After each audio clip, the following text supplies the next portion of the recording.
नमस्कार, मैं हूं श्वेता झा। अच्छी और सच्ची खबर में सबसे पहले बात बारिश, बाढ़ और रेस्क्यू ऑपरेशन की। इस वक्त गुजरात, महाराष्ट्र और मध्य प्रदेश समेत देश के कुछ राज्यों में भारी बारिश हो रही है, जिसके चलते इन राज्यों के कई जिले बाढ़ संकट का सामना कर रहे हैं। ऐसे हालात में लोगों की मदद के लिए सरकारी एजेंसियों ने युद्ध स्तर पर राहत और बचाव अभियान चला रखा है, जिसकी बदौलत अब तक सैकड़ों लोगों को बचाया जा चुका है। मौसम विभाग ने महाराष्ट्र, गोवा, गुजरात, हिमाचल प्रदेश, उत्तराखंड, राजस्थान, छत्तीसगढ़ और मध्य प्रदेश में मूसलाधार बारिश का अनुमान जताया है, जिसे देखते हुए प्रशासन को अलर्ट पर रखा गया है।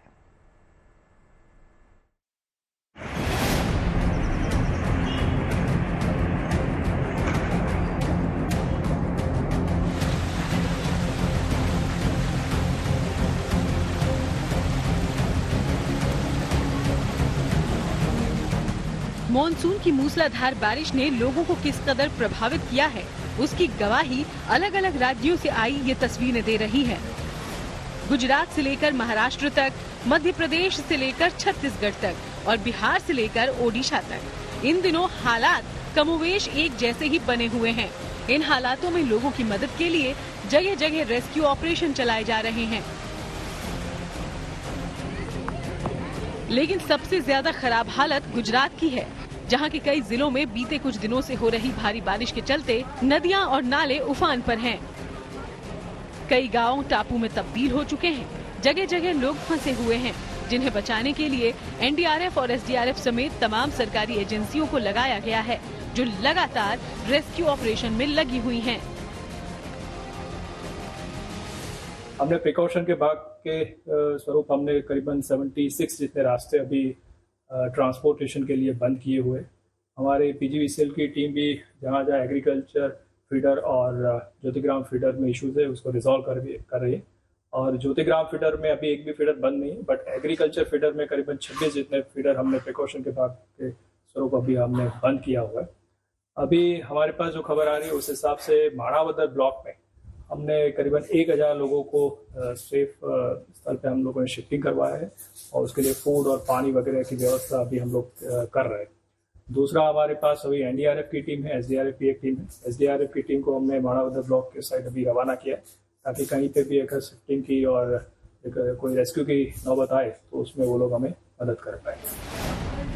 गुजरात के मौसम विभाग ने बताया है कि अगले 7 दिनों तक राज्य के कई जिलों में भारी बारिश का ये दौर जारी रहेगा। इसे देखते हुए लोगों को अलर्ट रहने के लिए कहा गया है और मछुआरों को भी समुद्र में न जाने की सलाह दी गई है। आने वाले 7 दिनों के लिए जो गुजरात स्टेट के लिए फोरकास्ट है, गुजरात स्टेट के सारे डिस्ट्रिक्ट कवर है, जिसमें लाइट टू मॉडरेट रेन का पूर्वानुमान है। पूरे गुजरात स्टेट की बात करेंगे तो +5% नॉर्मल से ज्यादा बारिश हुई है। 301 मिलीमीटर बारिश रिकॉर्ड हुई है 1 जून से आज तक। गुजरात के पड़ोसी राज्य महाराष्ट्र के भंडारा जिले में भी पिछले 2 दिनों से हो रही बरसात के कारण पूरा ओपरा गांव बाढ़ के पानी से घिर गया। लोगों के घरों, दुकानों, सड़कों और सरकारी इमारतों में कई फीट तक पानी भरा है। लोगों के सामने खाने पीने का संकट है। ऐसे में लोगों की मदद के लिए राहत टीमें नाव के जरिए उन तक पहुंच रही हैं। वहीं मध्य प्रदेश के भी कुछ जिलों में लगातार भारी बारिश के कारण बाढ़ जैसे हालात हैं। ये तस्वीरें राज्य के मंडला, दमोह, बुरहानपुर और बालाघाट जिले की हैं, जहां के रिहायशी इलाकों में पानी भरने से जनजीवन खासा प्रभावित है। हालात को देखते हुए प्रभावित इलाकों से लोगों को निकालकर सुरक्षित जगहों तक पहुंचाया जा रहा है। प्रशासन का दावा है कि उसकी तरफ से लोगों की मदद के लिए हर संभव कदम उठाए जा रहे हैं। मौसम के मिजाज और नदियों के बढ़ते जलस्तर को देखते हुए एनडीआरएफ और एसडीआरएफ की टीमों को प्रभावित जिलों में तैनात कर दिया गया है, ताकि ज्यादा से ज्यादा लोगों की मदद की जा सके। लगभग दोपहर में हमें सूचना प्राप्त हुई थी कि ऊपर बैतूल डैम से 11 गेट खोले गए हैं, तो आज 12 घंटे 14 घंटे बाद में ताप्ती का लेवल बढ़ता है, इसीलिए घाटों पर बल तैनात कर दिया गया है।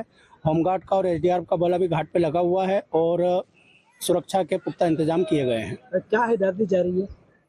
जो भी घाट पे आ रहा है उसे घाट से ऊपर निकाल दिया जा रहा है और घाटों पे आने के लिए लोगों को मना किया जा रहा है और घाटों को खाली करवाया जा रहा है। मध्य प्रदेश ही नहीं, छत्तीसगढ़ में भी नदियों का जलस्तर इस वक्त बढ़ा हुआ है। इसके चलते बीजापुर जैसे इलाकों में लोगों को आने में दिक्कतें पेश आ रही हैं। नंबीधारा नदी में पानी बढ़ने से एक महिला और उसके नवजात बच्चे को अस्पताल पहुंचाने के लिए सीआरपीएफ की 196वीं बटालियन और कोबरा 205 बटालियन के जवानों ने पूरी ताकत झोंक दी। प्लास्टिक के ड्रम और लकड़ी से बनी नाव के जरिए दोनों को सुरक्षित नदी पार करवाया गया। इसी तरह बिहार के बगहा में सोनहा नदी में अचानक उफान आने से सैलानियों से भरी एक गाड़ी उसमें फंस गई। गनीमत रही कि एसएसबी के जवानों ने बिना वक्त गवाए सभी पर्यटकों को सही सलामत बचा लिया। बताया गया ये सभी सैलानी वाल्मीकि आश्रम के दर्शन कर लौट रहे थे। द्वारका से ब्रजेश दोषी, भंडारा से साहिल जोशी, बालाघाट से अतुल वैद्य, बुरहानपुर से अशोक सोनी, बीजापुर से जितेंद्र और बगहा से Abhishek Pandey. Good news today.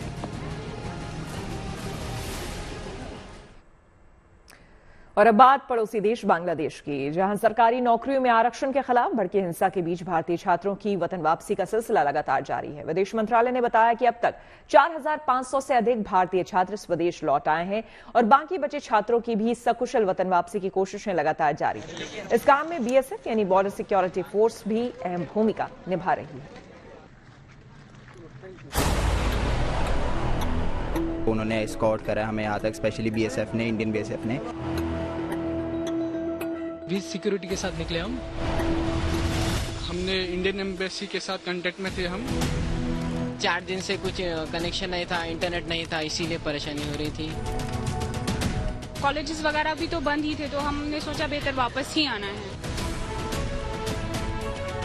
Contact ना होने के कारण से हम लोग थोड़ा पैनिक हो गए थे। अभी बॉर्डर जैसे क्रॉस किया हमने तो हमें सेफ फील हो रहा है।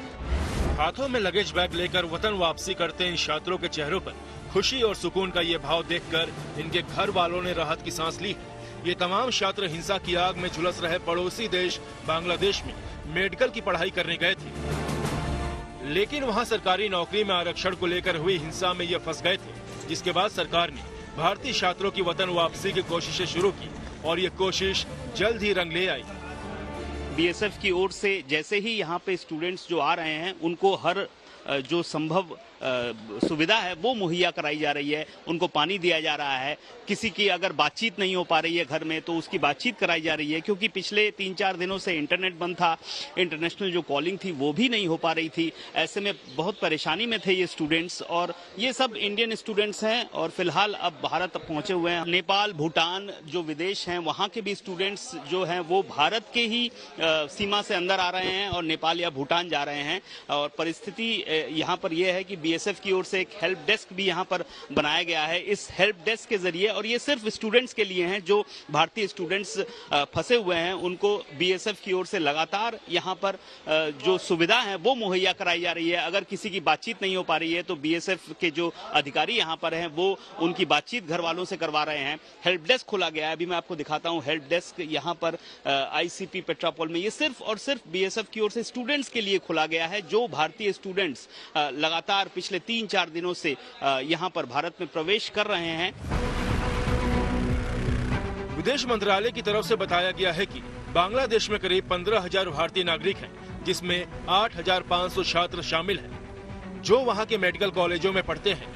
बांग्लादेश में भारतीय उच्चायोग ने इन भारतीयों की सुरक्षा के लिए स्थानीय अधिकारियों के साथ लगातार संपर्क में है, जिसकी बदौलत अब तक 4,500 से अधिक भारतीय छात्र स्वदेश लौट चुके हैं।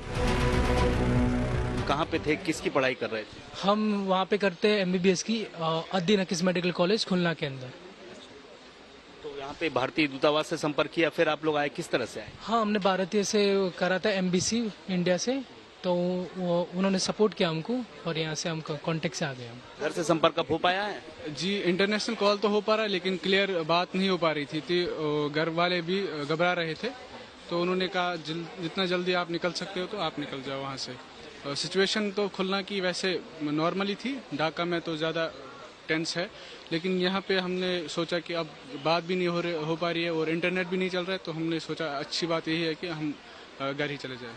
तो यहाँ पर जब आए सिक्योरिटी सुरक्षा के साथ लाया गया, कैसे लाया गया? हमने इंडियन एम्बेसी के साथ कांटेक्ट में थे हम, उन्होंने हमें विद सिक्योरिटी यहाँ तक भेज दिया बस बाय बस। एम्बेसी से रिक्वेस्ट करी so and they send there persons over there, तो उन्होंने एस्कॉर्ट करा हमें यहाँ तक, स्पेशली बीएसएफ ने, इंडियन बीएसएफ ने।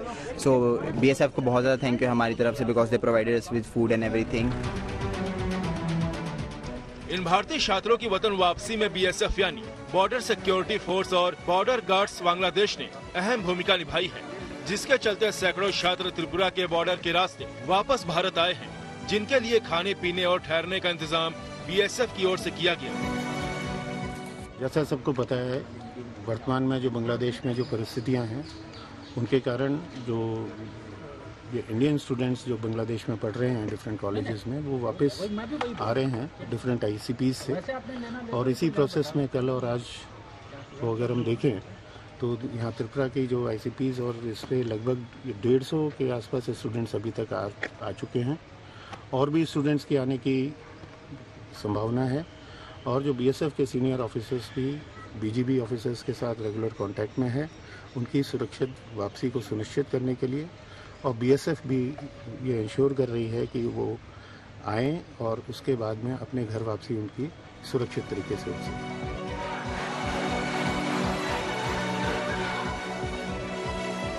बांग्लादेश में छात्र आंदोलन की वजह से हो रही हिंसा में ये छात्र ही नहीं, बल्कि करीब 250 से ज्यादा भारतीय ट्रक बांग्लादेश में फंसे हुए हैं, जिनकी मदद के लिए भी कोशिशें तेज कर दी गई हैं।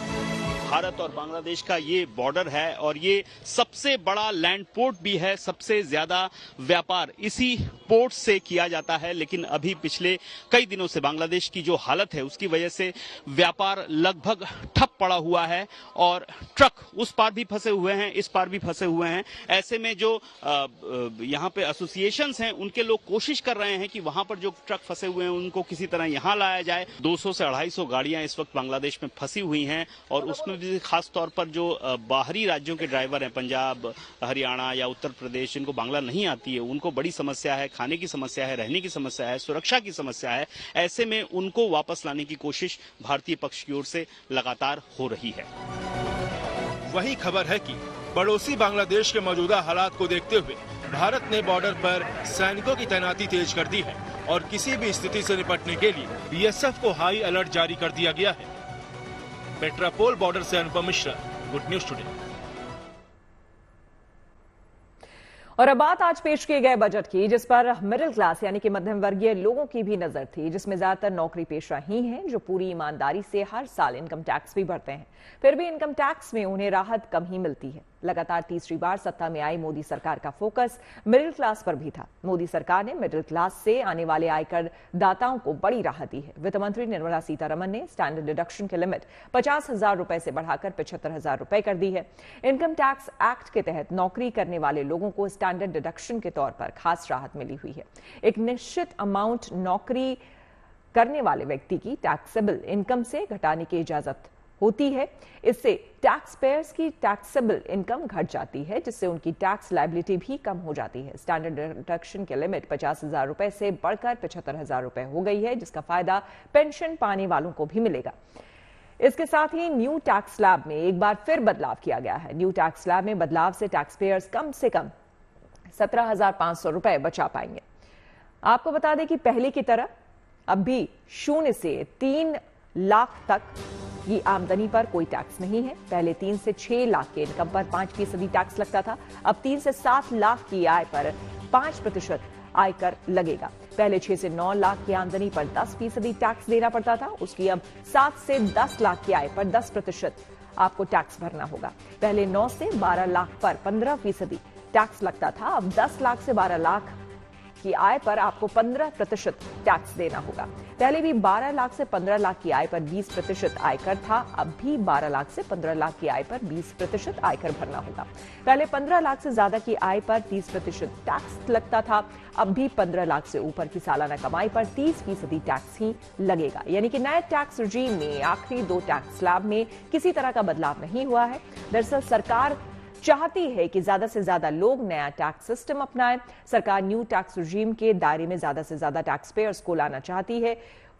उसके लिए ही सरकार लगातार उसमें बदलाव भी कर रही है और यही वजह है कि इस बजट में वित्त मंत्री निर्मला सीतारमण ने पुरानी टैक्स रेजिम में बेसिक एग्जम्पशन लिमिट नहीं बढ़ाई है, साथ ही टैक्स रेट में भी किसी तरह का कोई बदलाव नहीं किया है। ऐसे में पुरानी टैक्स रेजिम चुनने वालों को स्टैंडर्ड डिडक्शन बढ़ने का भी फायदा नहीं मिलेगा, यानी जो भी बदलाव हुआ है उसका लाभ न्यू टैक्स स्लैब चुनने वालों को मिलेगा। साल 2020 में सरकार ने पहली बार न्यू टैक्स स्लैब पेश किया था, जो अधिकतर आयकर दाताओं को पसंद नहीं आया था। फिर उसी में पिछले साल यानी कि साल 2023 में बदलाव किया गया था। पहले 6 टैक्स स्लैब थे, जिसे बदलकर 5 टैक्स स्लैब कर दिया गया था। उसके बाद भी करीब 25% आयकरदाता ने ही न्यू टैक्स स्लैब को अपनाया था, जिसके बाद अब एक बार फिर इसमें बदलाव किया गया है। नई कर व्यवस्था के तहत बेसिक एग्जम्पशन लिमिट 3 लाख रुपए कर दी गई है। In the new tax regime, the tax rate structure is proposed to be revised as follows: 0 to 3 lakh rupees, nil; 3 to 7 lakh rupees, 5%; 7 to 10 lakh rupees, 10%; 10 to 12 lakh rupees, 15%; 12 to 15 lakh rupees, 20%; and above 15 lakh rupees, 30%. As a result of these changes, a salaried employee in the new tax regime stands to save up to 17,500 rupees in income tax. आपको बता दें कि इस budget में युवाओं पर भी focus किया गया है। शिक्षा के लिए 1.48 यानी 1,48,000 करोड़ रुपए के बजट का ऐलान किया गया है, जो कि पिछले साल की तुलना में 32% ज्यादा है। अपने बजट भाषण में वित्त मंत्री निर्मला सीतारमण ने नौकरियों और स्किल ट्रेनिंग से जुड़े 5 योजनाओं का भी ऐलान किया। 5 साल में 1 करोड़ युवाओं को कुशल बनाया जाएगा। 500 टॉप कंपनियों में 1 करोड़ युवाओं को इंटर्नशिप देने की व्यवस्था की जाएगी। इंटर्नशिप के दौरान हर महीने 5,000 रुपए स्टाइपेंड भी मिलेगा। जिन छात्रों को सरकारी योजनाओं के तहत कोई फायदा नहीं मिल रहा है, उन्हें देश भर के संस्थानों में एडमिशन के लिए 10 लाख तक के लोन में सरकारी मदद मिलेगी। I'm happy to announce a new centrally sponsored scheme as the 4th scheme under the Prime Minister's package for skilling and collaboration with state governments and industry. 20 lakh youth will be skilled over a 5-year period.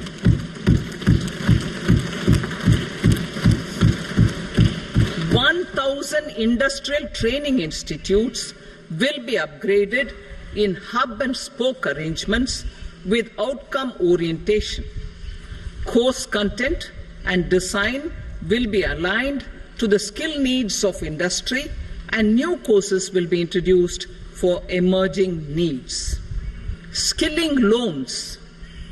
The model skill loan scheme will be revised to facilitate loans up to 7.5 lakh rupees with a guarantee from a government promoted fund. महिलाओं को बढ़ावा देने के लिए budget में अलग से fund रखा गया है। साथ ही कई नई योजनाओं को भी शुरू करने पर जोर दिया गया है। Women-led development.